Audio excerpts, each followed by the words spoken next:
Good night and welcome to another installment of my Music Lab Rants. Tonight I want to talk about a more serious thing. That was forgiving and forgetting.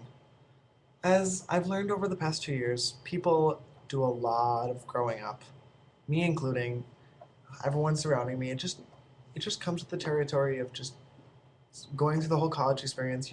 You get to a certain point and you really grow up and you learn what's really important in your life and what you really care about.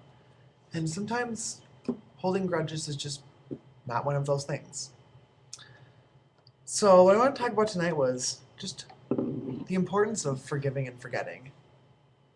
There was a person I dated once, and it was fun while it lasted, but it didn't really work out for the long haul. And it just kind of ended on really rough terms.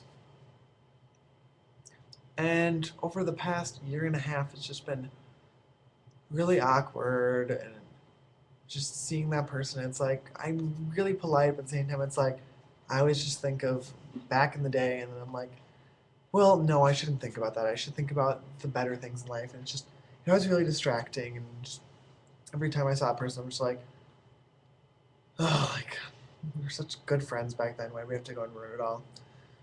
But just recently, I started talking to that person again, and I realized I really miss them as a friend. Like, as a person, when we were dating, it didn't work out, but I really do miss that person as a friend. And it just, a big red light bulb went off my head and said, forgive and forget. I'm just like, I think it is well over time that I just brushed it off my shoulder and moved on and decided that it's time for me and that person to be friends again because that's what was intended for us.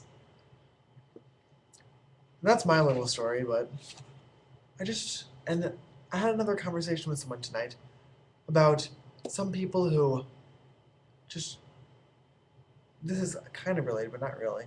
They just get everything they want in life. It's really stressful for the people who have to work really, really hard for it because there's some people who they spend their whole life and they're always working for things, but when they get things, they really appreciate it. There's the people who they always get what they want and they appreciate it, but they don't know what it's like to work for something. So when they have to work for something, it's like, I don't know what I'm gonna do. Should I quit? Like, what's wrong? And that's just a bad attitude. And when you see someone who gets everything they want, all you can all you can do is just be like, I know that what I work for is really important, and when I get things, I'm able to appreciate it that much more. And so that's another way we're not really forgiving and forgetting, but just letting them, just understanding them that they don't know what it's like to work for all these hard things. So when you do get something, it's that much more important to you. And all you can do is just forget about that they didn't have to work for things, but that you did have to work for things. And when you get it, you know it's great and that you're going to love it. And it's going to be so important to you because you worked that much harder for it. And that's really all I have to say for tonight. Leave a comment, anything about this video, comment about your life, comment about things that you do for future blogs. So have a good night, and I will see you soon.